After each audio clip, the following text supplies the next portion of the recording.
delight for me tonight to welcome our guest speaker, Beth Holtzman, who's going to speak about responding to campus anti-Semitism and hate in her capacity at the Anti-Defamation League. Beth is is part of the Western States Civil Rights Council at the ADL. In her capacity, Beth oversees ADL's civil rights work in 10 states and advises 8 of ADL's regional offices. Before she was part of the ADL, Beth was an associate at a civil rights and workers' rights law firm in Oakland. She worked at Essential Access Health, where she assisted with litigation regarding proposed regulations to Title X family programming, and as a Dorot Legal Fellow at the Alliance for Justice in Washington, D.C. Beth received her JD from Northwestern University and her BA from the University of California at Berkeley. And while she was in law school, Beth worked at the ADL in Los Angeles as a law clerk and at the ACLU's program on freedom of religion and belief, which is all amazing. And she's also just a total mensch. And she grew up at Congregation Beth Am. She's sitting next to her parents, Marla and Mark Holtzman. And how wonderful, as Rabbi Weissman said, that we have the ability to bring back individuals that grew up at Beth Am, had their bat mitzvah at Beth Am, had their confirmation at Beth Am, were married at the OFJCC right down the road from Beth Am.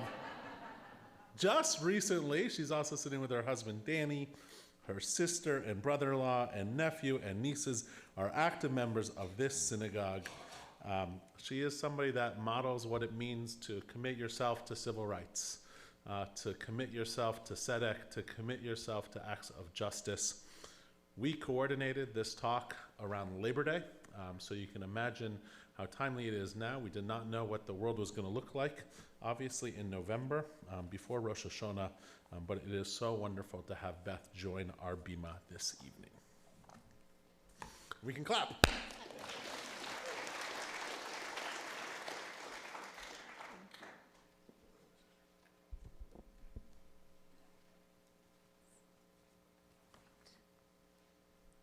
Shabbat Shalom. It is wonderful to be back here tonight with the community I grew up with. When Rabbi John reached out to me a while ago and asked if I would speak to the Beth Am community about my work at ADL, our world looked a little different than it does today. Like many of you, these past 6 weeks have shaken me to my core. What I am seeing happening both in Israel and Gaza, and even here in the United States, has been shocking. In the wake of this massacre, the deadliest day for the Jewish community since the Holocaust, anti-Semitism has surged around the world, including on college campuses and even in K-12 schools. I am honored to have the opportunity tonight to share some perspective, specifically focusing on what we're seeing on college campuses and how we can support Jewish students. As many of you know, the Anti-Defamation League is an over 110-year-old anti-hate and civil rights organization dedicated to stopping the defamation of the Jewish people and securing justice and fair treatment to all. The short version of our founding story identifies the trial and lynching of Leo Frank in Georgia in 1913 as being the impetus to our founding as an organization. My own personal ADL journey actually began back when I was a junior at UC Berkeley and worked as a Cone summer intern at the ADL office in San Francisco.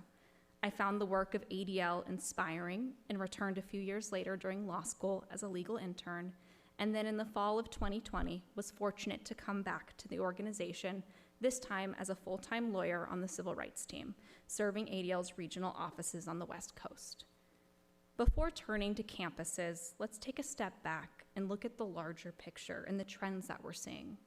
According to preliminary data released by ADL's Center on Extremism, in the month following Hamas's terrorist attack on Israel, anti-Semitic incidences in the U.S. increased by 316% compared to the same time period last year. That means in the month period between October 7th and November 7th, we documented 834 anti-Semitic incidents of assault, vandalism, and harassment across the U.S. That is an average of nearly 28 incidents per day.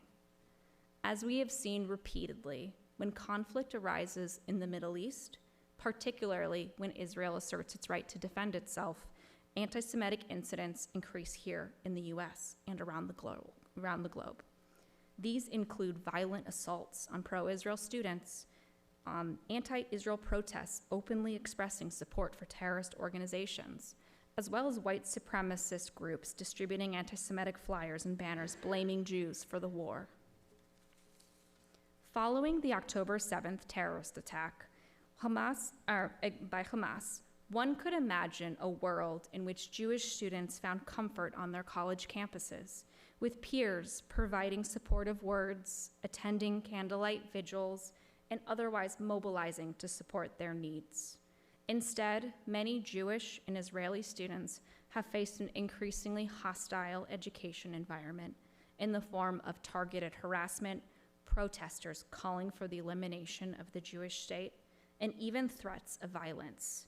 Anti-Semitism has been allowed to simmer on campuses for years, and in the wake of October 7th, it is now approaching a boiling point. Since October 7th, ADL has also recorded 124 anti-Semitic incidents on college campuses, compared to the 12 incidents over the same time last year. Hillel International's recent survey of Jewish college students in the wake of the war shows that more than half polled say they feel scared on campus. In addition, 1 in 4 Jewish students say there has been violence or an act of hate on their campus since the war began, and only half of those who have experienced an act of hate or violence say they are satisfied with the university's response. Even before October 7th, ADL had been tracking the concerning uptick in the promotion of violence against Israel on college campuses, as well as the rhetoric vilifying and ostracizing Zionism and Zionists. Some student groups have called for Zionists, Zionist institutions, and organizations that associate with Zionists to be excluded from communal life and/or dismantled. Often, these messages are delivered as a call for anti-normalization or the complete rejection of any cooperation or association with individuals or organizations who accept or support Israel's existence, whom they pejoratively label as Zionists.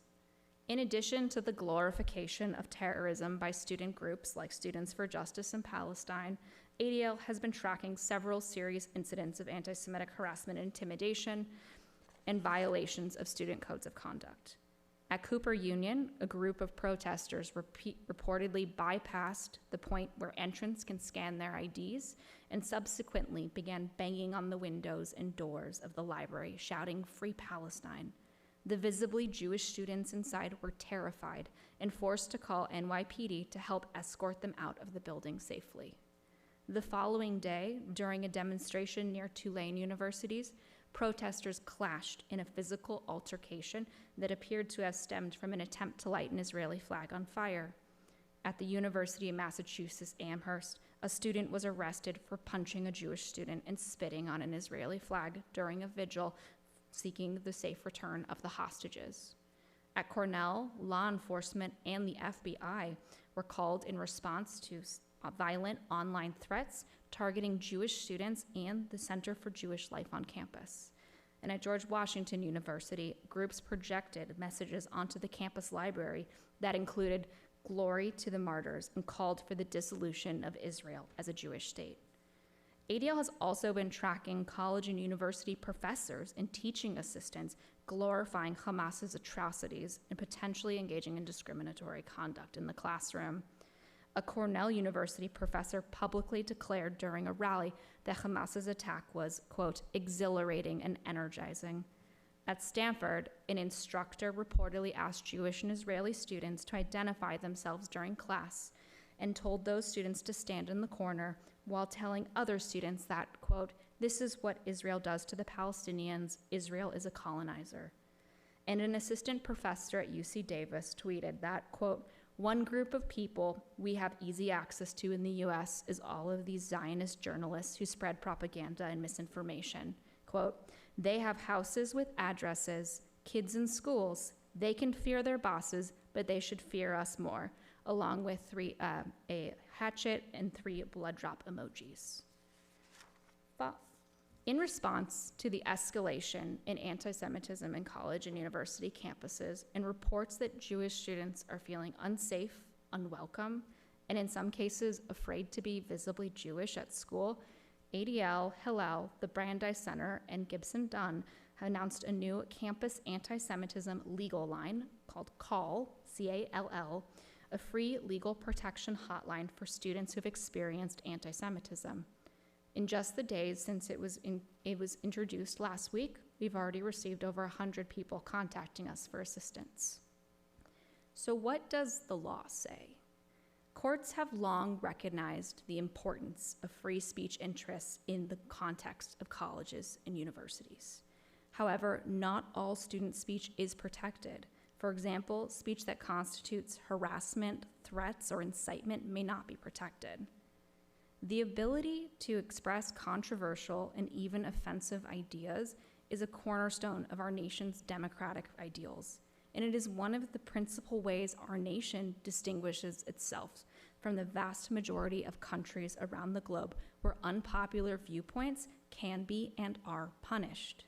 While even the most heinous speech is largely protected by our federal and state constitutions, and ADL staunchly and consistently supports this bedrock principle of American democracy, there is at the same time nothing about the First Amendment that prohibits a college or university from using its own expressive rights in response to hate speech on campus. Even for speech that does not quite rise to those levels, there still may be repercussions.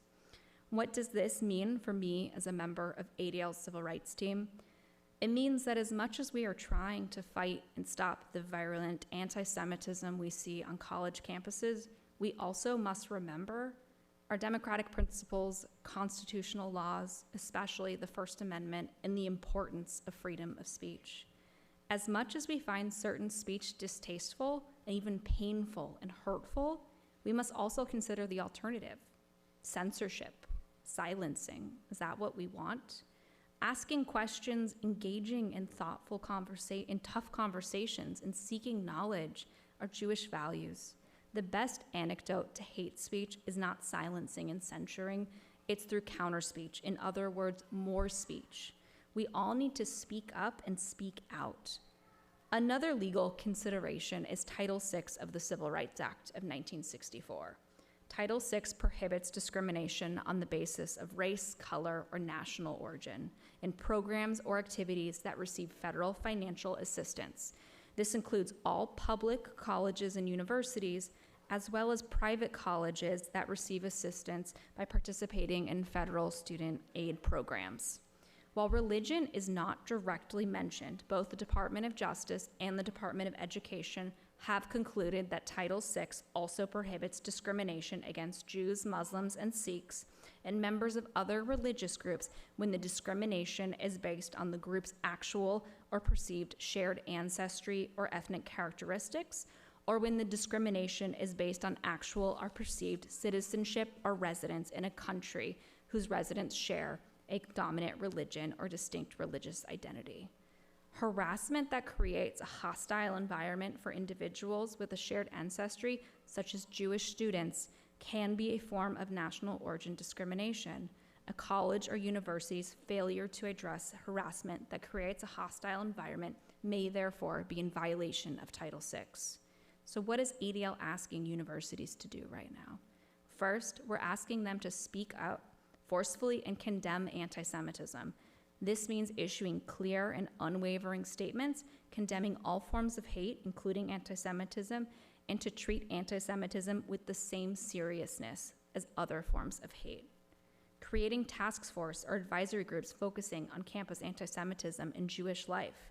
Several campuses have already initiated this process, and these task force groups and advisory groups should be composed of Jewish students, leaders, faculty, staff, and other important stakeholders. Ensuring that non-discrimination and anti-harassment policies fully protect Jewish students. Colleges and universities must recognize that for many Jewish students, Zionism is a core part of their Jewish ethnic and ancestral identity. When Jewish students are subjected to anti-Zionist harassment or discrimination based on their shared ancestry or ethnic characteristics, schools have an obligation to respond under Title VI. And finally, updating security protocols to keep Jewish students safe. Schools must review and update these protocols to ensure that there's adequate staffing during student protests and that criminal acts of harassment, vandalism, and assault are immediately investigated. I hope I was able to shed some light and perspective on what is happening on college campuses and share some of the complexities of the situation and what we should be asking of university administrators to best support Jewish students at this time in the wake of this ongoing conflict. Thank you.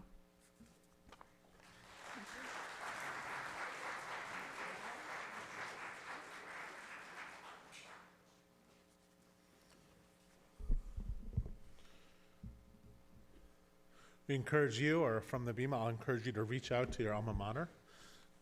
Reach out to your child's alma mater to think about. We'll post Beth's sermon and as well as the video of it on the Bethlehem webpage starting next week. So you can use some of the language that she offered. Certainly we know that some of the things that we are looking to do is how are we going to respond as a community. That's one way that I think that we can do that. I received an email from somebody who made a contribution to the MIT right after a sermon a couple weeks ago here. And their development director said how wonderful that this is a way that communities can continue to support Jews on campus. So that's one thing that we'll encourage you to do. And then, of course, we'll continue to reach out to our Bethlehem College students, graduate students, recent graduates, to be able to hold safe spaces for them to share and to reflect as well. A prayer for healing